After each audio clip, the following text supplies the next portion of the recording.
Welcome to Shovelware Diggers. Our dig team is currently excavating the Softkey Shareware 2000 Hit Games 2 CD collection. You can find a link in the video description containing the entire directory structure of this archive. It's week 78, and these are the digs our diggers have for us today. For more information on how to join the dig team, simply head on over to the Patreon page linked in the video description. Now without further ado, let's begin. First up, Jonathan Gosselin has dug up DOSGAMES /arcade/DMINES. Some kind of Minesweeper game, maybe? I don't know, it's called DOSMINES, pretty good chance. And a 777 readme. Well, I gotta type that out. Well, apparently it's a game by James Yin from 91. What does UUCP stand for? I mean, that looks almost like an email address, but kinda not. Huh. Also, whatever this is, it's freeware, apparently. Based on MS Windows 3 game called Mines by Ian Heath. So, yeah, this is probably going to be a Minesweeper game. Is it mouse-controlled? It is mouse-controlled. Cool. So, object of the game is to avoid the mines and reach the bottom right corner. Number in the cell. Oh, so it's not quite exactly the same. Interesting. Okay, so got our mouse controls. You can use the left mouse button to step on a cell, or the right mouse button to mark or unmark a cell. So it doesn't look like it has cording, though given the what it's saying at the side there, how you basically have to get to the other corner.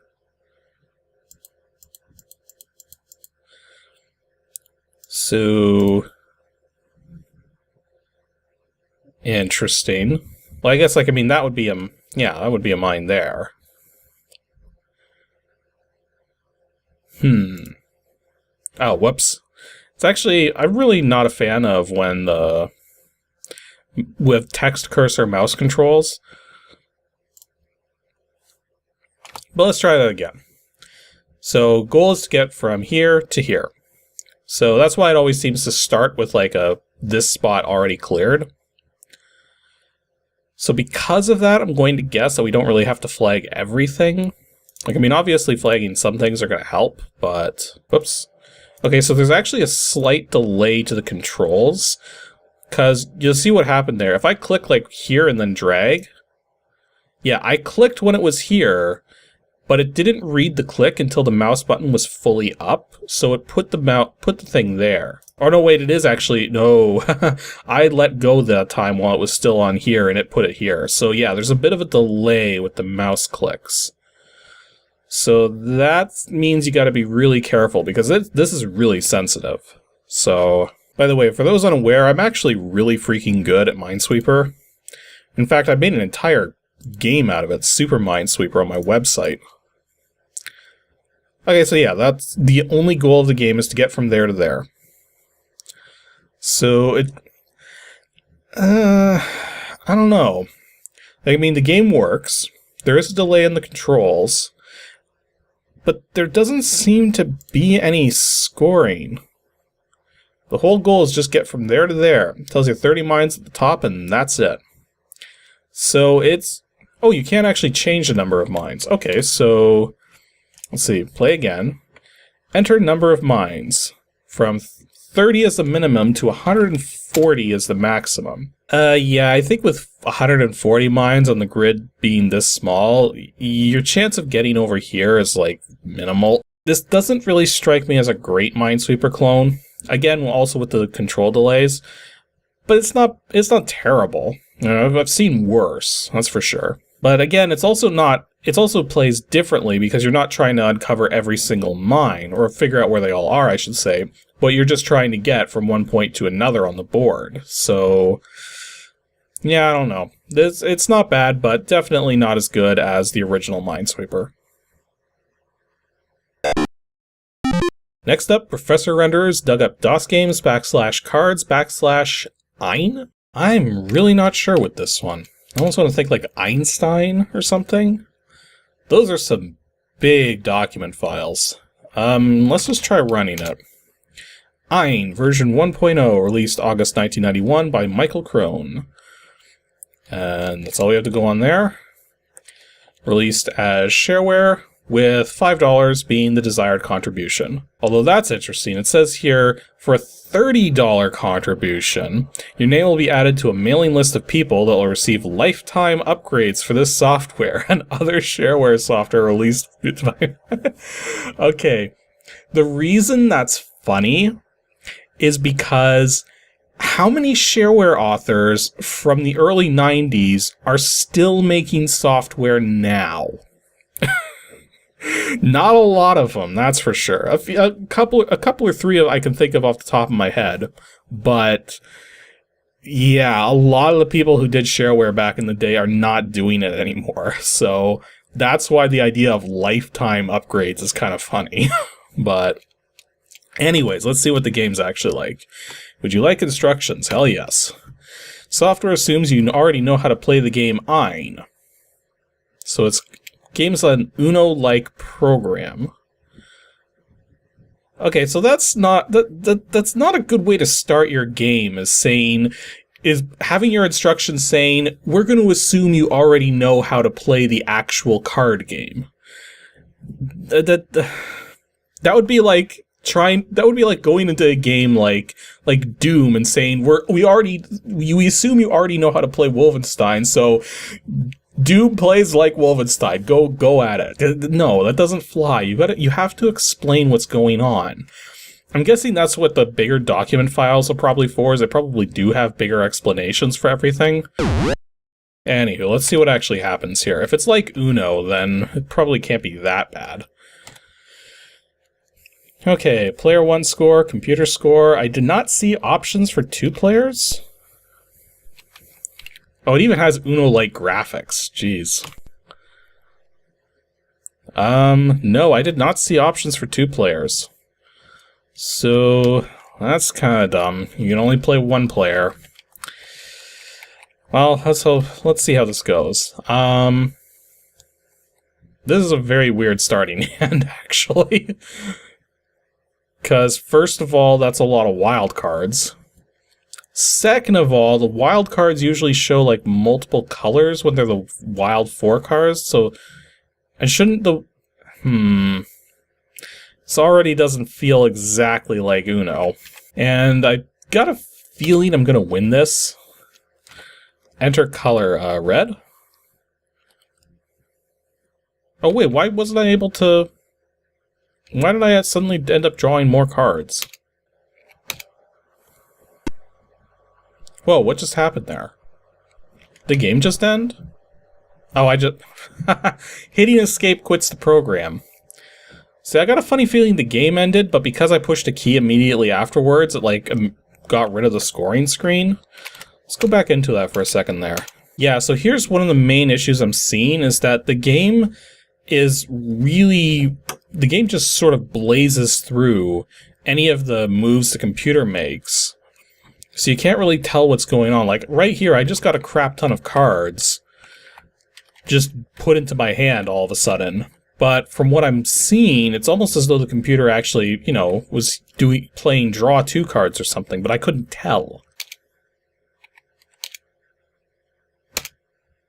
Okay, so I just won the game there. So, yeah, it's definitely playing like Uno.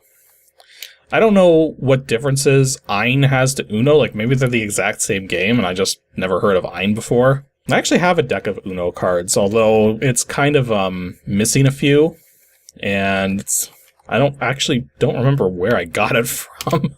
So yeah, it's pretty much playing just like Uno.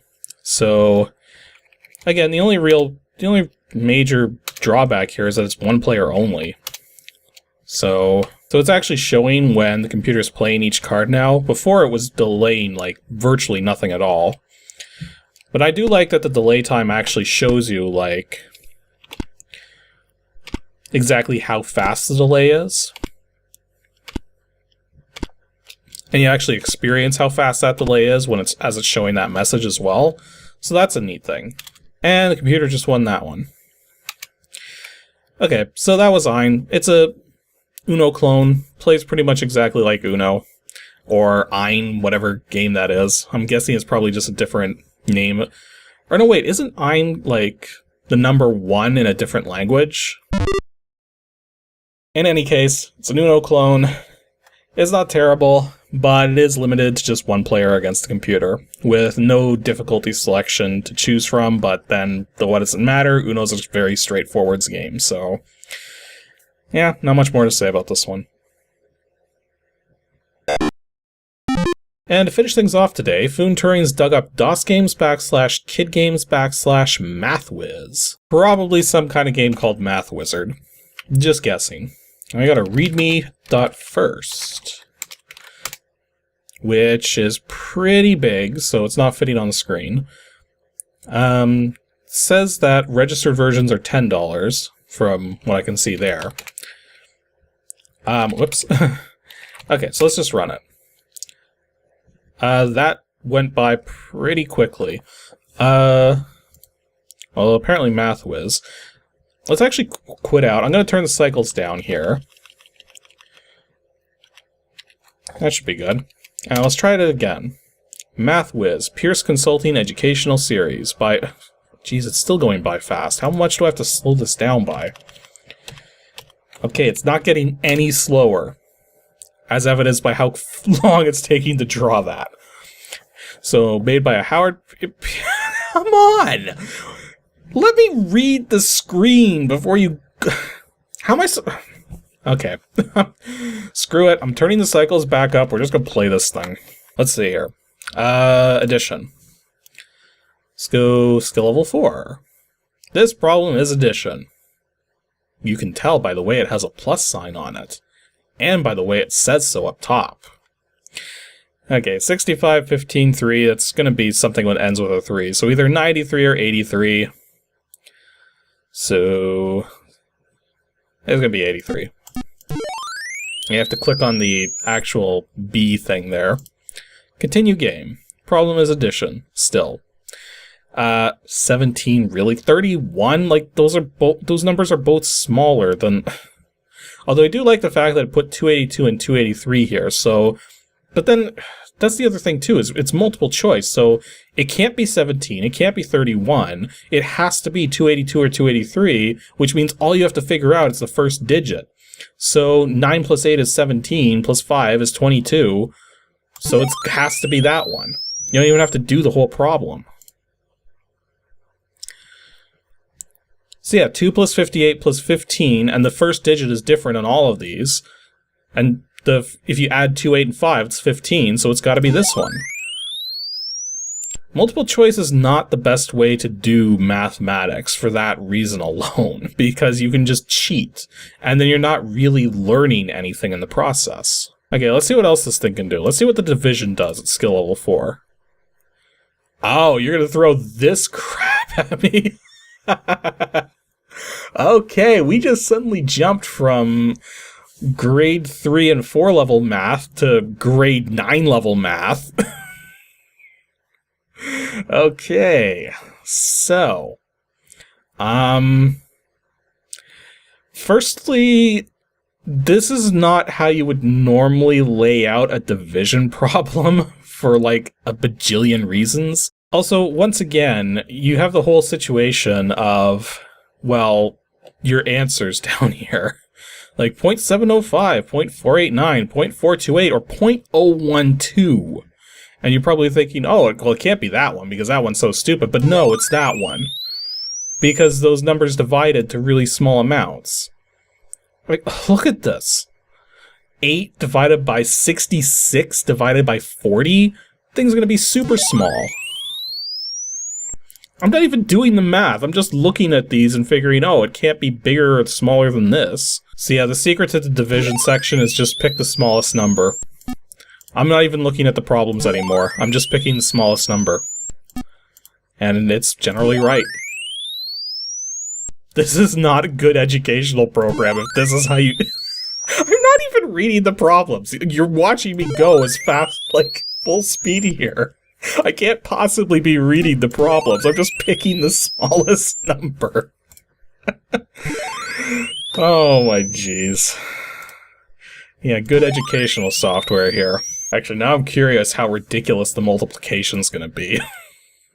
Oh yeah, now we're talking. But again, all you have to do is focus on the first digit, because it's multiple choice. Yeah, you could go through the whole process of trying to figure out just how big this is supposed to be, but 7 times 2 is 14. Has to end with a 4. So, once again, 8... Well, here's a different shortcut we can take. There's a 5 in this, which means the answer is going to be a multiple of 5. And the only multiple of 5 here is that one. Once again, multiple of 5. Only multiple of 5 here, despite being 6 freaking digits long, is that one. This is not a good math game. Not even by a long shot. Okay, I think I'm done with this thing. So, this was MATHWIZ by someone. The title screen goes by too fast to really see that. The guy wanted $10 for this. There's no way in hell any kind of school or educational facility would spend $10 on this program.